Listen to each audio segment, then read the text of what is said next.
Hi, this is Rick Palieri, and that was the old Buffalo Gals. And we are going to have us a time, as they say.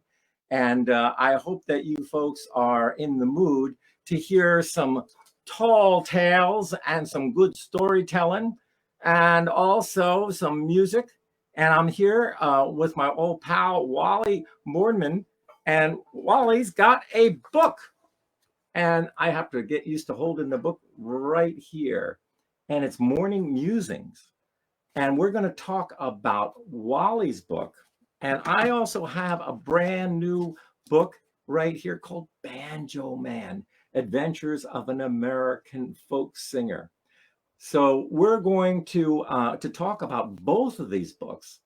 And the interesting thing is that the way that we planned this out was that we sent each other a copy of the book, and we had a chance to read the books. So I read Wally's book from cover to cover, and then I sent my 540-page book to Wally, and he kind of perused through it, so we thought we'd give you a little idea about this. What is it to write a book? You know, how does that happen? Because we have two very different stories. And before I get into my long story, Wally, why don't you talk a little bit about how your book came to be? Well, thanks, Rick. And my book came about, I have to say, by accident. I didn't really start out to write a book. I was doing something on Facebook called Morning Musings, and it was just thoughts that I had about this, that, and anything else in life, and put them all together. And one evening, I was sitting at a friend's house. His name is John Cruz, and I happened to mention that I'd like to maybe put those stories into a book. And he says, well, I might be able to help you. And from there, everything just kind of fell into place. I kept writing, and there was all of a sudden there was an editor, and there was somebody that had all the experience in the world in publishing books, mostly because they're part owner in a book publishing company. And his name, bless his heart, is Gary Lindbergh, and he was a wonderful, wonderful asset. Uh, his wife, Gloria, started the whole thing out. She liked what I read, and she and he talked about it. And the next thing you know, there was a book. Took about a year, back and forth and around and around. And at the end of almost a year, ended up self-publishing. You can get it on Amazon, and you can also get it through Kindle. So those are and you can also, if you contact me, I'll be more than happy to send you a copy, and I'll even sign it for you. So, well, Wally, let's turn back the clock a little bit, because I think that the viewers are probably saying, well, when did you start writing? I mean, was this something that you always did since you were a young kid? I've I've written off and on almost all my life. At first there was a pretty little girl there in grade school, and I end up writing some sort of pathetic little poem for him or what have you. And later on, over time, I just started writing, and I'd write down my thoughts here and there, but it was never anything that was constant. I admire people that do things like journaling where they'll write every day about this, that, or something else. I didn't always do that. Not until morning musings came along and I started writing much more frequently. So my my really serious writing started out back with YouTube. Now, as an addendum to that, there was a time in my life when I was at ASU, uh, Arizona State University, and I intended on becoming a photojournalist. So I actually did take journalism classes back then as well. But life does what life does, and all of a sudden one day all of that was off on another track, and I was trying to make a living instead of chasing that particular dream. Now, So, Wally, when you wrote a lot of these morning musings on Facebook. yeah, So were you already preparing for the book, or you started writing the morning musings before this happened? to be perfectly honest with you, Rick, way it all went about is I just sat down and started writing because I couldn't figure out things for myself in my life. And so I kind of was hoping that somebody would read and go, "Oh yeah, I experienced this. Here, let me tell you what I did." Now I never got a whole lot of that back. People have never really replied and said, "Well, this is what I did or how it worked out for me." But the rest of the story is all of a sudden people started liking some of the things that I was writing, and they might write back a quick comment and say, "Gee, that was really good," or "Yeah, I understand exactly what you."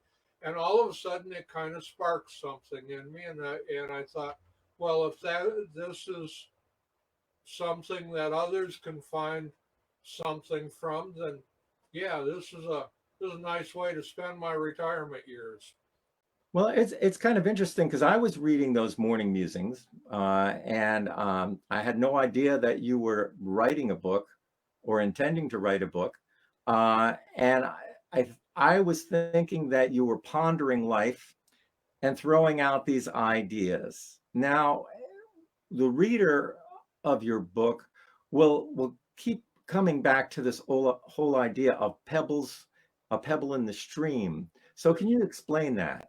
A pebble, yeah, pebbles in the pond. That actually comes from back here again, another point in time in my life when something really rather miraculous happened, and the next thing I knew, um, I was running something called the Backdoor Coffee House, and the intention for me has always been to hopefully other people will find something that I've done or that I've said, and it'll end up causing them to stop and think and say, "Well, you know what? Maybe I could do this."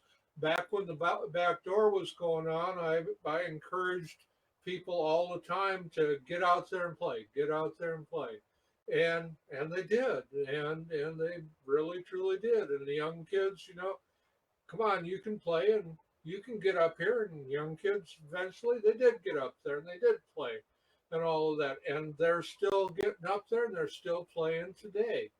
And so that was then. The back door went away.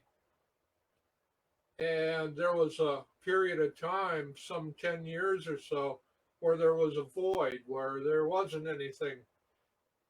And that's when and where I decided to start writing and sharing. Now, a lot of people, I know they write, they'll sit there and write something, but they never share it for whatever reason. And there's numbers of them. I'm just goofy enough that I just would put it out there, and whatever came back came back. And um, it was there was actually a gentleman years ago when I was first started writing these musings that his name is Pat McGinnis, and wonderful guy. And he one time he was the first one that said to me, "Wally, you got to make a book out of this." And that was the first time I ever even thought about it. And I thought, in the end, to be honest with you, all I was going to do was maybe print off some pages and sell them at the campfire gatherings that I do and that sort of thing. But the universe had other ideas for me, and ultimately, through my continual writing, somebody else took notice, and then there you go. The next thing I know, I had a book in my hands and was going, "Wow, how'd that happen?" Well, I think another theme that repeats in your book is about the Navajo Rug song, and what we're going to do is we're going to have it feels like my TV show, doesn't it, Wally? I just go into this automatic thing. Yeah, okay, yeah, I could do this. So I feel that it's important before you play the song, because you make so many connections throughout the entire book to this song. You got me to listen to it about 3 or 4 times. I sat there and I listened to it sang by many different folks, and I was trying to find what you found in the song. And I thought it was a good song, and I liked it, but I didn't understand the passion that you had for that song. So can you tell us what is that about? Well, if you don't mind, I can tell where the song came from, where I first heard it, and Hmm. give a nod to Tony Norris. We were up in, I was up in Dewey, Arizona, at a place called Young's Farm, and one evening there was a group of us up there, and Tony is a wonderful singer and storyteller from up in Flagstaff, and just a wonderful guy. And anyways, he did that song, and Rick, I swear to you, it's the first time in my life where a song actually grabbed a hold of me. And I said, "Oh my goodness." And so I grabbed Tony and took him up to what they call the bean tree. It was an old chick. It was literally an old chicken coop. And I recorded he graciously played it again. I recorded it, and within a couple of days, I was singing it myself. The thing about the song that has always gotten me, and I call myself a hopeless romantic. Now, other people have said, "No, you're a hopeful romantic." But anyways, I won't quibble over that. But there's a part in the song where they talk. There's talk about the Navajo rug and what happens, and in the end, according to the story, there's a fire, and the gal Katie grabs this Navajo rug and comes out of the smoke carrying it. And the way I heard it and the way it felt inside me was, I went, "Oh my goodness, to have a woman think that much about me, that they wanted to keep a memento like that." And so that's where the whole thing, to me, the Navajo rug. Now, Tony Norris will always introduce it in a whole different light, but I introduce it as I will always tell my listeners that uh, I'm still searching for Katie, because she just, in my world, I put all of this other stuff on her, and she's just simply it. And so I've always told people that I'm still searching for Katie. So there you go. Well, let's hear the song. You want to hear? Now the song was written by Tom Russell and Ian Tyson, and there's part of it from the story that I got about Tom Russell started writing the song, and he got stuck, and so he was at a performance one evening where Ian was also, and they're friends. And anyway, story goes that he finally decided, well, I'm going to just share this song with Ian and see what he can do with it. And Ian took it. Tom stuck it in his guitar case and walked away. And Ian later said that was the best money he's ever made for just coming up with ooh, ooh, ooh on a song. So I'm not sure how much he added or didn't add, but this is song Navajo Rug.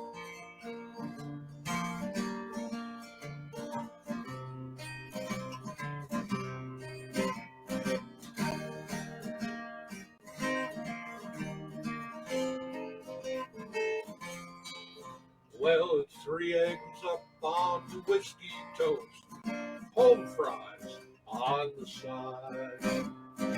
Wash it all down with Roadhouse coffee, it burns up your insides. Just a Canyon, Colorado diner and a waitress I did love. Sat in the back beneath an old stuffed bear and a worn-out Navajo rug. Well, Jack the boss, now he left at 6. It's Katie by the door. She pulled down that Navajo rug and spread it across the floor. Hey, I saw lightning cross that sacred mountain, heard the moaning turtle dove. I was lying next to Katie on that old Navajo rug. Hi, Katie. Shades of red and blue. Hi, Katie. Whatever became of the Navajo rug, you.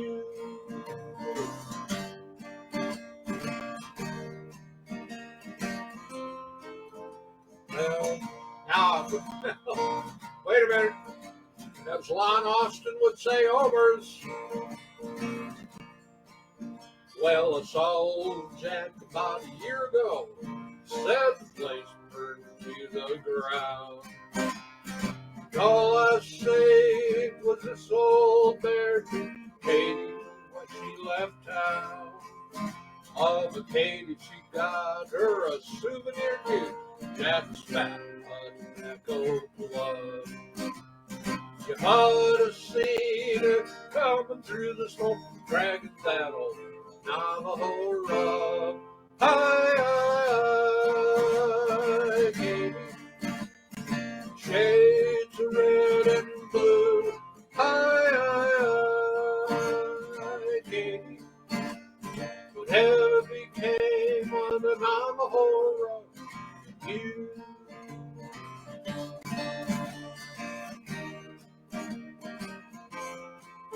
Now whenever I cross that distant mountain, lightning breaks above. Always takes me back in time to my long lost Katie love. Oh, but everybody keeps on putting everybody on the go. You don't find things that last anymore like a double old Navajo. Hi, Katie. Shades of red and blue. Hi, Katie. Whatever became of the Navajo rug, you. Katie. Ooh,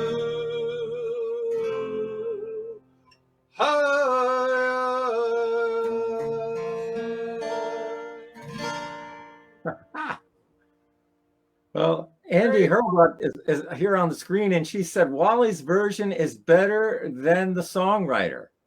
Lon Austin, who I referred to in that, Lon Austin once has said to me more than once that he thinks it's the best version of the song there is.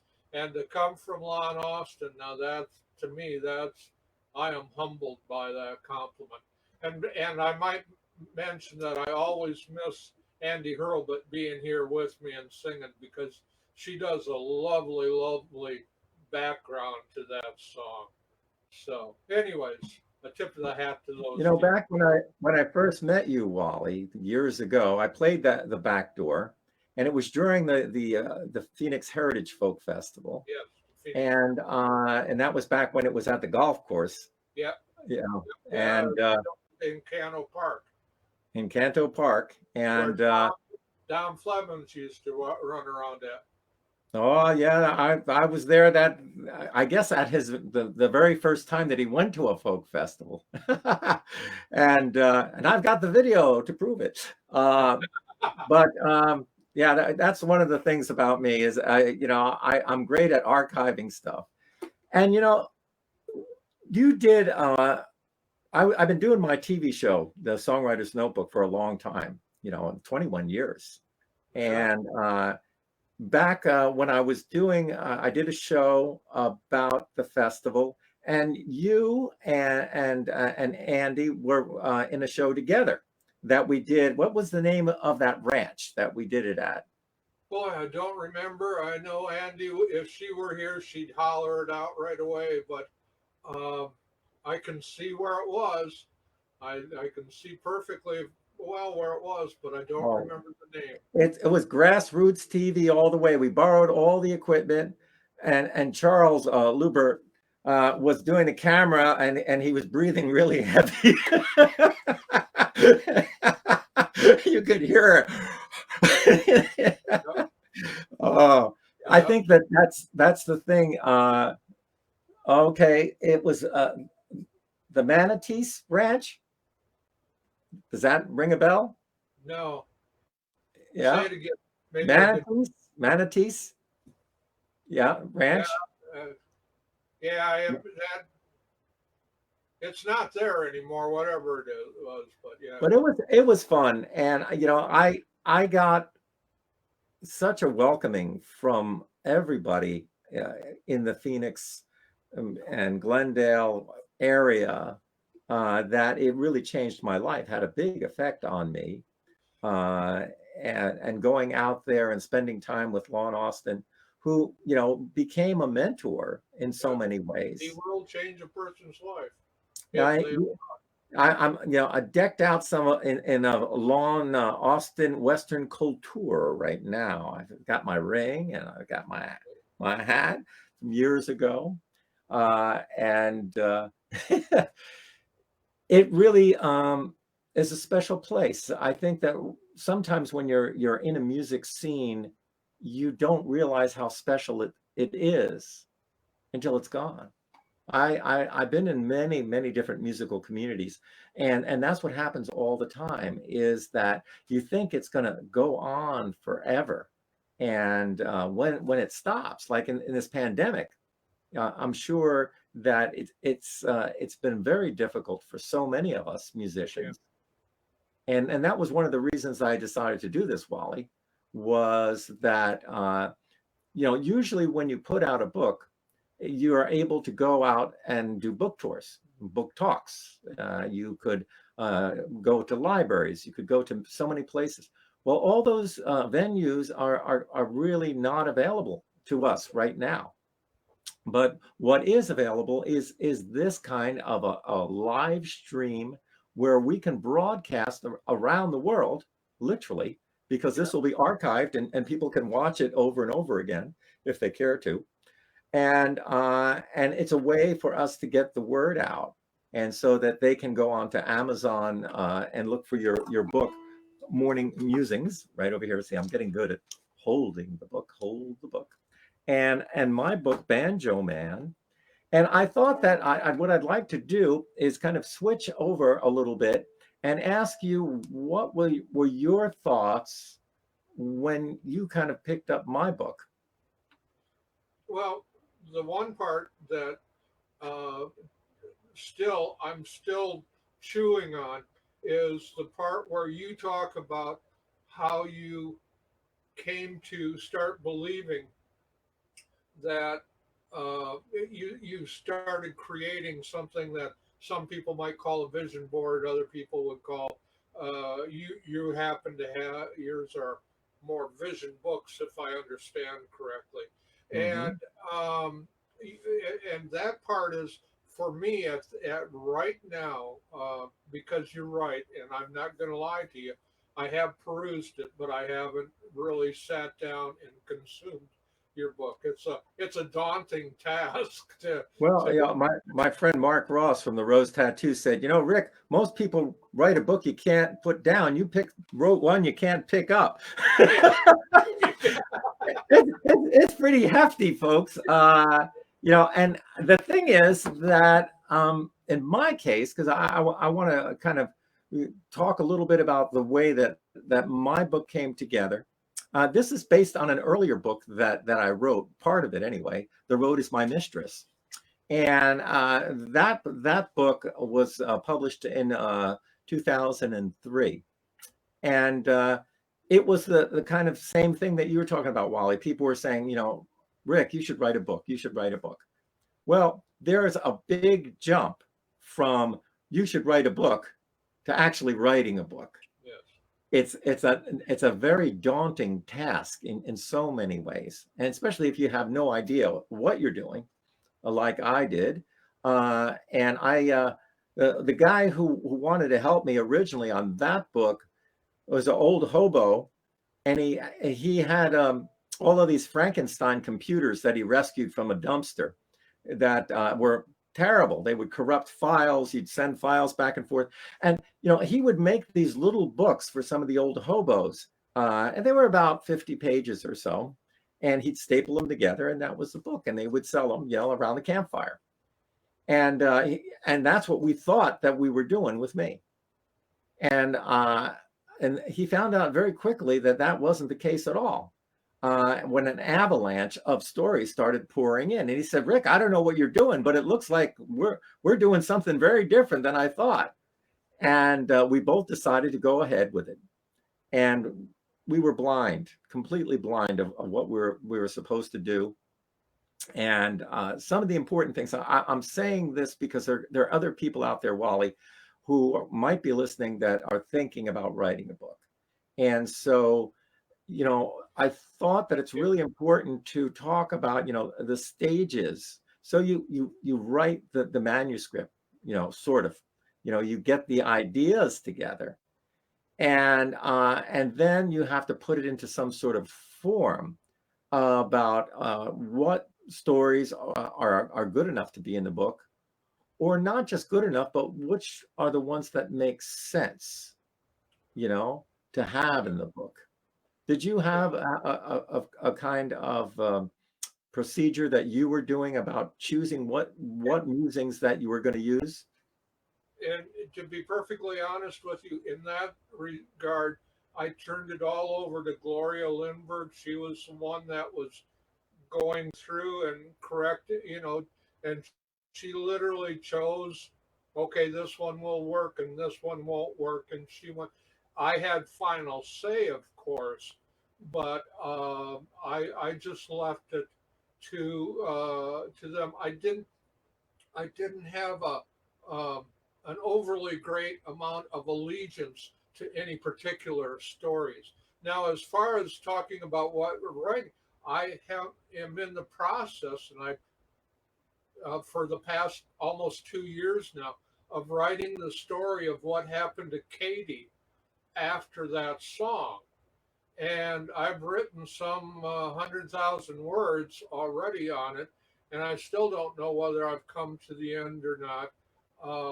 Sooner or later, it has to end. But I happen to be the type of person that they call a pantser, and so I just write from the seat of my pants. There are other people who can sit down and they can write out an outline, and they say, okay, this is how this story is going to progress. I It doesn't work that way for me. I wish it Mm. did. I'd like to, even if I could incorporate a little bit of the two of them into it. But but as I say about my particular book, my morning musings, uh, it was something that I almost, in this particular case, did the best, smartest thing I've ever done. I stepped back from, I got out of the way, and I let people who knew how to do what they do it. Now, I will also tell you that there's a second book of morning musings that is sitting out there thinking about getting assembled and all of that. We'd originally thought that maybe by the end of October, the next book would come out.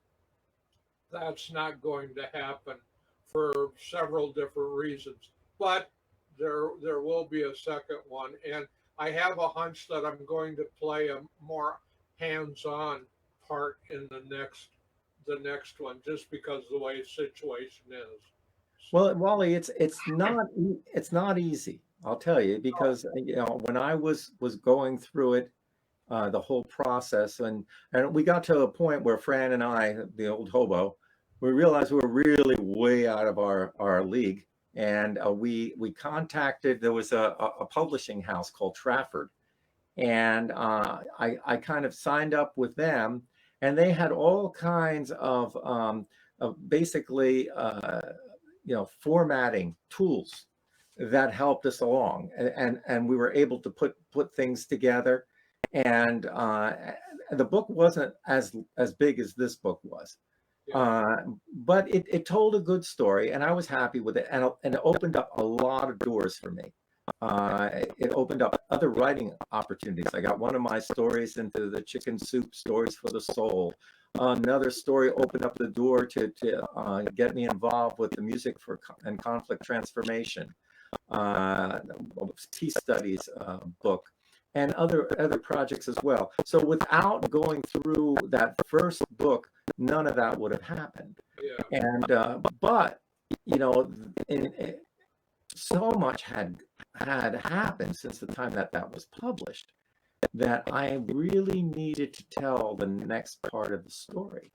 So I kept, I kept writing with the idea that hopefully someday that I'll be able to do that. And because there's so many adventures, and when I say Adventures of an American Folk Singer, I did not choose the title. My editor, Tim Brooks, chose the title Banjo Man, because it was like, Banjo Man, it's interesting. I've been called a Banjo Man many times, but to have my book say Banjo Man was a really interesting concept. And the idea about adventures, this book is really filled with real adventures. I mean, my life has been pretty unusual. Andy Hurlbut's talking about, did I, talk about, the Argentina trip with Chuck Giamalvo. And, that particular story was one of the stories that I really had to tell, and because it was such a wild story of how, this idea of Chuck wanting to do a tour with me, and the opportunity came up to tour in Argentina. And because of the book that I talked about before, Music and Conflict Transformation, Harmony and Dissonance in Geopolitics, one of the writers, co-writers, Maria Elena, she had a peace group over in Buenos Aires, and everything fell together. And Chuck and I went on this wild adventure, driving the car, getting lost. We got lost in the town of Peace. How do you get lost in Peace? We're lost in Peace on this Peace tour. And the really interesting thing was, it was very, Chuck was, Republican. Chuck was very different than me, which, I'm a liberal. That's who I am. He knew that. I knew that it was Republican, but it was important that we put aside our political differences, and we went and we did this tour. Now, I don't think he realized he was going to be, surrounded by all of these peaceniks. Everywhere we went. And he said, boy, you people sure think a lot about peace. But we had an amazing time. And I mean, what a wild talk about an adventure. So Chuck and I got one more day off. Okay? One day where we could go to Iguazu waterfalls. Right up there on the Paraguay, Brazil, and Argentina border. And me, for some reason, I feel like, we're going to have to be away when I stay at a hostel or something. I don't feel comfortable taking my passport. I had a copy of the passport. I thought I'd leave my passport over where we're staying. So I put the copy in my pocket. And we went off. And we got to the waterfalls. The waterfalls of Iguazu is just such an amazing place that you see Niagara Falls and other waterfalls, and you get to Iguazu, and it's just so overwhelming, so beautiful. There's like 120 cascading waterfalls depending on the season, and it's just an amazing place. So we spent the whole day there. We had a great time. And we're coming back. And there was also these checkpoints all over Argentina, military checkpoints. And usually they wave on and just go right through. Well, this time we get stopped. Okay, we get stopped. And the first thing is the commander. I mean, we're talking soldiers here. We're talking guys with guns. We're talking. I mean, this is a military checkpoint, and he goes, passport. And like my stomach went into a knot, it's like, because Chuck pulls out his passport, and I pull out my copy of the passport. Well, man, that commander got red in the face and he started screaming at me. And meanwhile, the guys, all the soldiers were surrounding the whole vehicle, and they had their guns there, and they're like pulling the whole car apart, looking in the engine, looking all over the place. And the guy looked at me and he said, do you understand? This is illegal. You cannot travel with a copy of a passport. And he was so mad at me. And I was like apologizing and being the dumb American. I don't know. And he said, I'm going to let you go. He said, but never do this again. And we get in the car, and the first thing that Chuck says is he goes, well, I had my passport. I was just going to leave you here. I said, come on, let's go. And we laughed, And of course, now, our good friend Chuck is no longer with us. He's gone. And the thing is, a story like that helps Chuck live on. The memory of Chuck Giamalvo and what he was all about. It lives in the pages, of that story and so many others. So that was the big challenge that I had with this book was Chuck was living at the time when I was writing the book, but there were other people like Utah Phillips and Pete Seeger who had passed away. And I had to say goodbye. And that was really hard. I had to say goodbye to the mentors that really helped shape my life. Because without them, I would have never been able to accomplish the things that I later did. And I felt it was so important that I say thank you, and acknowledge what they gave me. And not only that, Wally,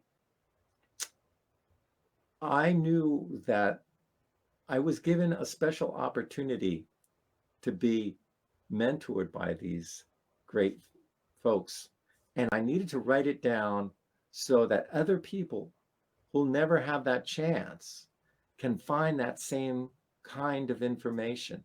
What, how did, one of the stories, I didn't write it in here, but just give you an example what Pete Seeger was like. I was a young kid, it's probably in early 20s, and I was already working with Pete on different projects and stuff like that.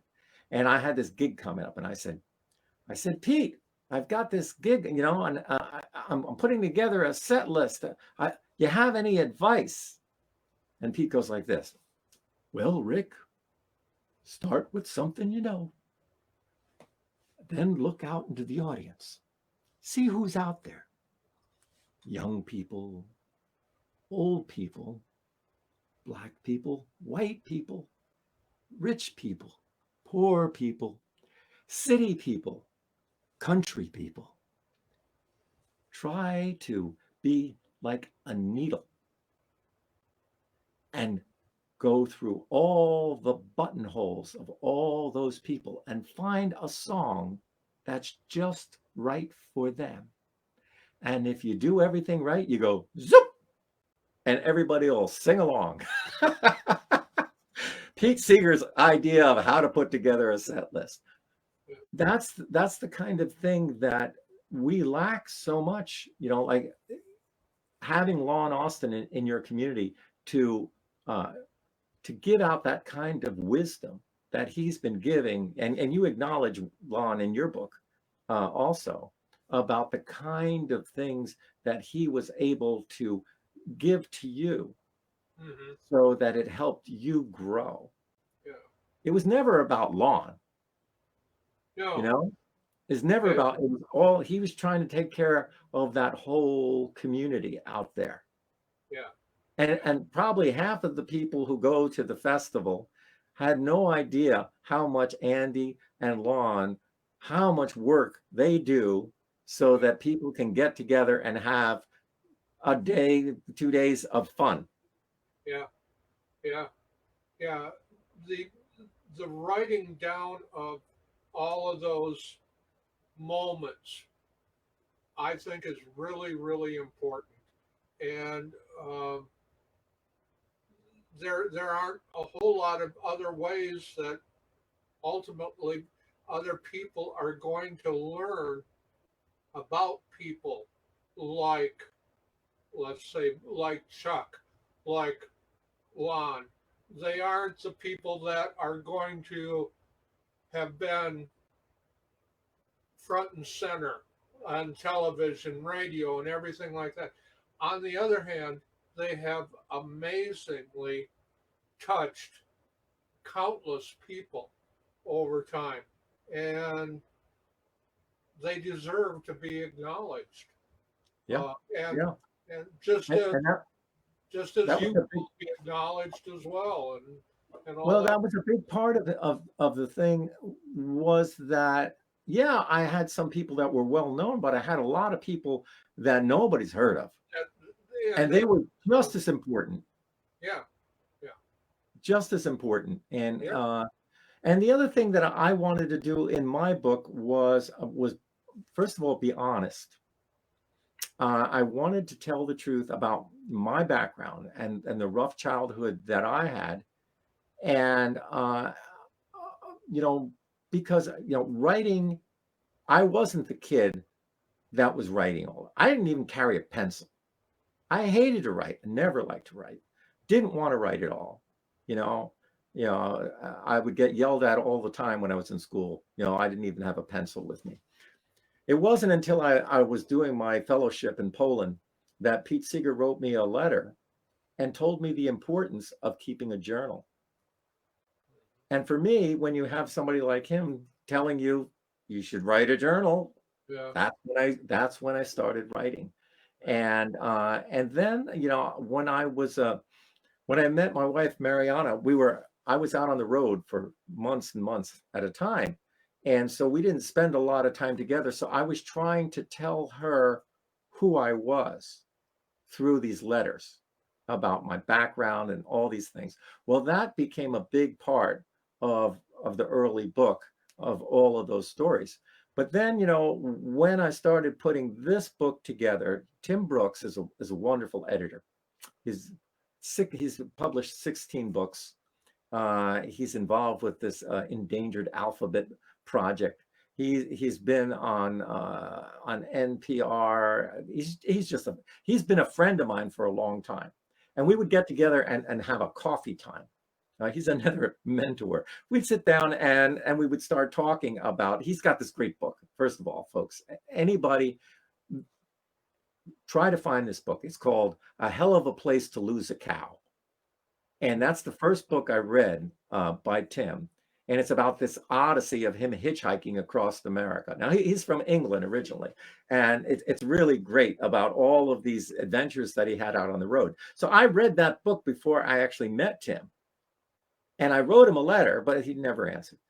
But years later, this guy named Rick Davis made a guitar for me, a running dog guitar. And Tim was writing a book about those guitars. And so Rick Davis got me in contact with Tim.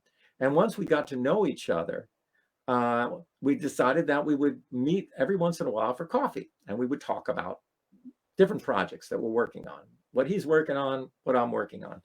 And when he heard that I was doing this book, he said, Rick, I can help you with this. And he stepped in.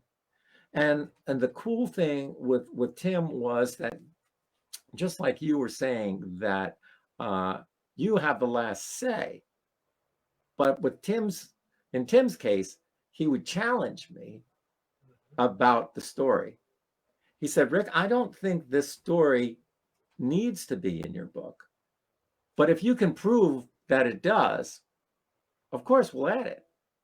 And that turned out to be a really interesting thing, because I had to start thinking about it in a very different way. So for me, the stories that are in my book, they had to be a learning story where you got something out of it, a funny story, an emotional story. Those were the things that I was basing things on, or a travel story. But there was a lot of travel in there, and that helped guide me through putting it together. And it's during this time of this pandemic, when we can't travel, and being a road warrior like I am, it's been really difficult not being able to travel. Yeah. And when I was having to read this book, going through the proofreading, process, I was reliving all of these places, all of these people, all of these wonderful experiences that the music had opened up that door and let me take this journey. Yeah. Because of the music that I was able to share. Mm-hmm. And that's what it's all about. It's all about this idea of you doing what you're doing, Wally, out in Arizona, and the joy that you bring to those people around the campfire. I know that you miss that a lot. Yes. And although there is hope, we may have hope. Back again. And I think that's the thing that connects us, the glue that connects you and I and Andy and Wally and Fred Coons and Dom and all of us, Rick Nestler and Donna, is this beautiful sharing of music. If it wasn't for the music, probably wouldn't have met any of these people. And for me, no. I don't know what I would have done with my life. Yeah. I have no idea what I would have done with my life. So I'm really grateful to the fact that, just like you, we're talking about this book of dreams, and I want to go back to that, because it's important, because you talked about it in your book, and you didn't talk about it the way that I look at it. So why don't you tell your part first, and I'm going to tell a little bit about the way that I looked at it. Well, I'm not sure what I can say about the whole thing. I, as a matter of fact, my morning musing today was uh, about what I called the force. And anyways, you and I talked back a couple of weeks ago, and here again back to that chapter about that, all of that. And it was something that I don't know why, but for the first time now, after having talked with you, something clicked inside me. I've believed in that power, and you can go and research in physics and this and that, and there's something, there's a vibration, there is a force, that, and there you have it. Um, but as I was sharing with you before we did this, after spending the last couple of several days thinking about what you had shared with me about how things came about for you, it finally came to me for the first time, and I've probably been told it countless times before, but when you said it, for whatever reason, it clicked. The teacher will appear when the student is ready, sort of thing. And it came to me that I understood that my life is a culmination of the things that I was calling into my life. Just like you talk about how you have all kinds of talented instruments around, and one thing and another. Um, well, I have what I have. I have what I call Casa de la Tin Can, and all that sort of thing. And it finally dawned on me very, very firmly that this is what I have created for myself, not anybody else. It isn't anybody else's fault. I made the choices that I made, and I wandered the path that I wandered the way I did, and here I am. Now, that being said, I've had my socks blessed off countless times, and they're still getting I'm still getting blessed, just like right now sitting here chatting with you.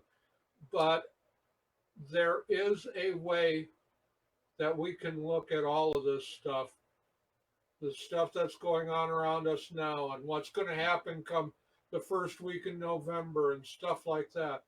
And all we can do is take care of ourselves and be as positive as we can be about our lives, and that will resonate out there amongst other people. And who knows what might happen, but it we can and should be out there making a difference.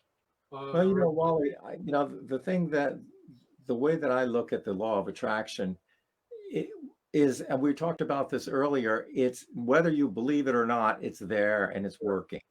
yeah, And you just, Lon would say, if you want to see what you manifest, look around you.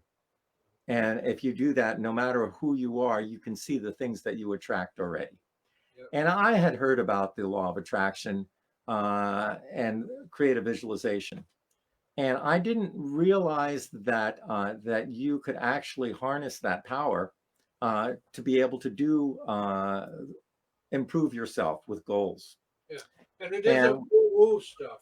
It isn't. no. I mean, and it's a lot of work. It's a lot Yeah, of work. yeah, In my book of dreams, I write a lot of projections about the things that I'm trying to accomplish. So there's goals, but there's also the idea of that you're making a big, what I call a dream circle, and you put your goal right in the center, and then you have like a big sunburst coming out. And every time that you do something that adds to that goal, to make that goal closer, you write it down with the date. And at first, you see a blank piece of paper with just your goal in it, but then all of a sudden you start seeing all of these things start accumulating all the way around. And then you'd be really surprised. But most of the time, you end up getting the thing that you worked at, but you're working at it. You're constantly trying to um, work towards that goal, And it and is hard that's to been repeat it. a big factor in my life about how I go about living my life. And we had talked to that. Well, I just want to kind of throw this out, because Wally and I were talking about this. So once I heard about this law of attraction stuff, I said, "Oh man, this sounds like hippie mumbo jumbo, la la land kind of stuff." Yep. I said, I'm gonna test this and see if it really works. I'm gonna try to attract something that there's no way that I could just go get it. So I decided that I'm gonna get a Martin D45, D40 at the top of the line, Martin. There's no way that a folk singer like me could afford that guitar. You know, Yep. there's no way. And I wrote it down, and well, things started moving. Not long after I wrote it down, I started reading everything about it. I was reading about the history of D45s and Gene Autry and the first ones that were made, and I went on and on. And with my TV show, I had the opportunity to go to the Martin Guitar Factory and to do an interview with the representative, Dick Boak. And so I went there, and we're walking around, and we're looking at the stations that they're making the guitars, and we're right at the place where they're working on the D45s. And I get brazen, and I say to Dick, I said, boy, I really would love to have a D45. And Dick looked at me. He goes, "You don't need a D45." And immediately my soul was like crushed, like, "No, of course, Rick, you don't deserve And he goes, "No, you need a D42." He said, "Why have all this pearl on the back of the guitar that you don't even see? I'll show you." And he showed me the guitar, and then things started moving quickly. He said, he goes, I'll I'll even give you the musician's discount, the usual discount for the musicians. He said, "You're helping us do this TV show and stuff." Well, all of a sudden now I've got this big incentive. And it was a guitar that I had that I wasn't playing, and somebody wanted it. And within a month, I had that D42 that I named Pearl was delivered to my house. And it was like, oh, wow, I can't believe it. Now, that kind of thing was, material things were easy, but getting something that's a little bit harder. I wanted to be on NPR. I wanted to be on the NPR radio station. And I wrote it down. I had the NPR thing. I sent in a bunch of CDs to different stations and didn't hear anything, and then I'm trying to, well, maybe I'll pitch something to this thing and I'll pitch that, and and I wasn't getting nowhere. And I was so frustrated, Wally. I put a big X over the dream, put a big X over it, and said, "No, I guess this isn't going to happen." So we're over here in the book bindery. Mariana is binding some books, and there was a show on NPR about the atomic bomb, and they mentioned Klaus Fuchs, Mariana's uncle, and they're getting it all wrong. You have to read my book to understand. It's a complicated story. Anyway, so Mariana says, "Rick, they're not getting it right. Call them up and tell them the facts."